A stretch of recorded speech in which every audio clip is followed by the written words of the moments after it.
Amigos de Noticias de hoy, tengan muy buenos días y un excelente 3 de agosto. En este video vamos a hablar sobre dos cosas. Primero, que Biden señala que el asesinato de Haniyeh no ayuda a los esfuerzos para alto el fuego en Gaza. Y para finalizar, J.D. Vance, el compañero de fórmula de Donald Trump, sueña con prohibir el aborto y las transiciones de género. Comenzamos. Biden señala que el asesinato de Haniyeh no ayuda a esfuerzos para alto el fuego en Gaza. Tenemos la base para un alto el fuego. Él, el primer ministro israelí Benjamin Netanyahu, debería avanzar en ello, y ellos, los israelíes, deberían avanzar en ello ahora, dijo el presidente de Estados Unidos Joe Biden a los periodistas. El asesinato del líder de Hamas, Ismail Haniyeh, no ha ayudado a los esfuerzos para alcanzar un alto el fuego en la franja de Gaza, dijo este jueves 1 de agosto el presidente de Estados Unidos Joe Biden. No ha ayudado, reiteró el presidente estadounidense a los periodistas cuando se le preguntó si el asesinato de Haniyeh arruinó las posibilidades de un acuerdo de tregua. Biden indicó además que tuvo una conversación muy directa con el primer ministro israelí Benjamin Netanyahu. Tenemos la base para un alto el fuego, él debería avanzar en ello y ellos deberían avanzar en ello ahora, agregó. Más temprano en el día, Biden y Netanyahu hablaron por teléfono y discutieron los despliegues militares estadounidenses para apoyar a Israel contra varias amenazas, anunció la Casa Blanca. Israel ha continuado sus ataques aéreos y terrestres contra Gaza desde una incursión transfronteriza de Hamas el 7 de octubre del 2023, que habría causado la muerte de cerca de 1.200 personas y la detención de 250 más. Desde entonces, Tel Aviv ha causado la muerte de cerca de 40.000 palestinos y la mayoría de ellos mujeres y niños. Haniyeh fue asesinado durante una visita a la capital iraní, Teherán, este miércoles. Israel no ha hecho comentarios sobre su muerte directamente. El asesinato se produjo un día después de que el comandante de Hezbollah, Fouad Shukur, fuera asesinado en un ataque aéreo israelí en el suburbio sur de Beirut. Las conversaciones para un alto el fuego y un intercambio de rehenes que continúan a través de mediadores como Estados Unidos, Qatar y Egipto parecen haberse estancado después de los ataques en Beirut y Teherán. Entre otras noticias, J.D. Vance, el compañero de fórmula de Trump, sueña con prohibir el aborto y las transiciones de género. J.D. Vance, el candidato trumpista a vicepresidente de Estados Unidos, no solo es pro-israelí y antiobrero. En la actual ofensiva reaccionaria, Vance también promete atacar los derechos de las mujeres y de las personas LGBTI.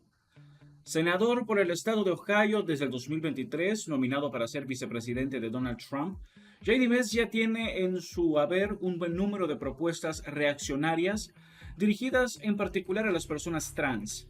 En junio pasado presentó el proyecto de ley Passport Sanity Act, para impedir la inclusión del marcador de género X en los documentos de identidad oficiales, una medida que está en vigor desde el 2022.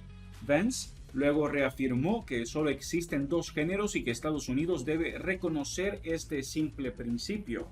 Aunque no fue examinado en comisión, el año pasado también presentó un proyecto de ley relacionado con la protección de la inocencia de los niños, que promete sancionar a todo el personal de salud que prescriba hormonas o realice cirugías de cambio de género a un menor, sujeto a una multa y a una pena de prisión de hasta 12 años. El texto, al omitir deliberadamente que actualmente no se practica ninguna cirugía de reasignación a menores, salvo casos muy específicos, pretende sobre todo criminalizar a las personas trans y a los profesionales de la salud. Además, mientras los hospitales ya sufren la austeridad y los recortes de presupuesto, Vance promete en su texto eliminar los subsidios a los centros de salud que brindan este tipo de atención. Con este proyecto, Vance quiere tender desde el principio una amplia red de criminalización y evitar cualquier posibilidad de cuestionar el género tanto para los menores como para los trabajadores de salud. Así, las sanciones se extenderían no solo a pacientes y profesionales, sino a cualquiera que hable del tema en un contexto educativo o invierta dinero público para este tipo de prácticas.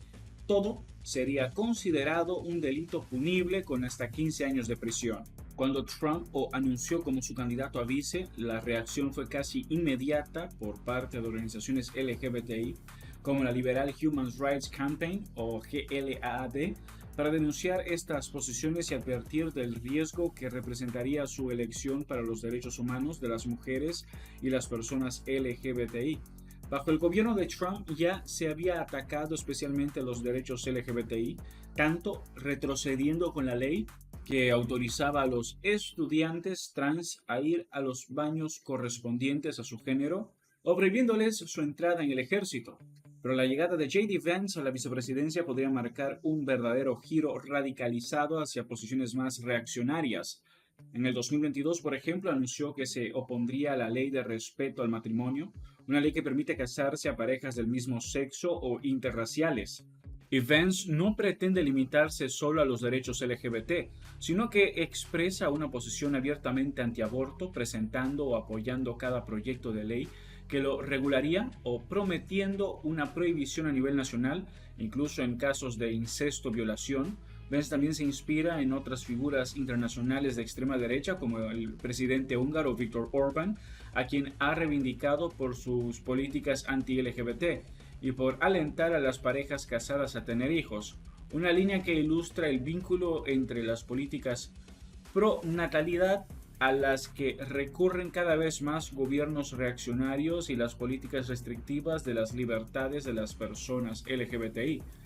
Aún más grave, Vance firmó el prólogo del Proyecto 2025, un proyecto creado por un grupo de expertos conservadores de Heritage Foundation que reúne a 100 organizaciones de extrema derecha en torno a una hoja de ruta para el mandato de Trump. El Proyecto 2025 prevé la prohibición del acceso al aborto, a la anticoncepción, el fin de la atención a las personas trans, la rehabilitación de las terapias de conversión e incluso la prohibición de todo lenguaje pro-LGBT, así como de programas escolares que mencionen su existencia o sean antirracistas. El proyecto también prevé formar a todos los funcionarios en estas ideas, pero también despedir masivamente a todos aquellos que no cumplan con las exigencias radicalizadas del think tank. Sin embargo, el giro hiperconservador y reaccionario que Vance quiere consolidar en el Partido Republicano no podrá transcurrir sin traspiés, y Trump ya se ve obligado a suavizar esas posiciones desautorizando a su vicepresidente en determinados puntos como su participación en el Proyecto 2025 para no repetir el fiasco de las elecciones intermedias durante las cuales los republicanos obtuvieron resultados decepcionantes culpando a Trump de ser demasiado divisivo. Este último no podrá permitirse un discurso abiertamente reaccionario si espera obtener la victoria. Por esta razón, la cuestión del derecho al aborto es mucho menos central en esta campaña que en la anterior, dada la impopularidad de las ofensivas antiaborto en los últimos años. Sin embargo, no ocurre lo mismo con las ofensivas anti-LGBT, en las que las personas trans se transforman en chivos expiatorios de los políticos de austeridad trumpista. Ante el peligro de una figura totalmente radicalizada cuyas inspiraciones de extrema derecha pueden hacer temer lo peor en términos de derechos LGBT y reproductivos, es esencial que tanto los trabajadores como los jóvenes, las personas LGBT y las feministas luchen por sus demandas, pero sin darle crédito tampoco al proyecto neoliberal encarnado por Kamala Harris, que promete seguir la línea pro-israelí y precarizadora de su predecesor. Sobre todo porque este último no ha hecho más que allanar el camino para un ascenso autoritario de la derecha en el país. Lo que los trabajadores y los jóvenes estadounidenses necesitan es una alternativa política real, una alternativa que se encarnó en las luchas de los trabajadores de generación U, los jóvenes que se sindicalizaron masivamente en los últimos años, en Amazon e incluso en Starbucks, como también de la juventud que se levantó contra el genocidio en Gaza, un remedio anti-Vance y anti-Trump que pone en el centro las demandas de los trabajadores así como el derecho de las minorías a existir. Eso es todo por ahora. No olviden comentar y suscribirse. Hasta el próximo video.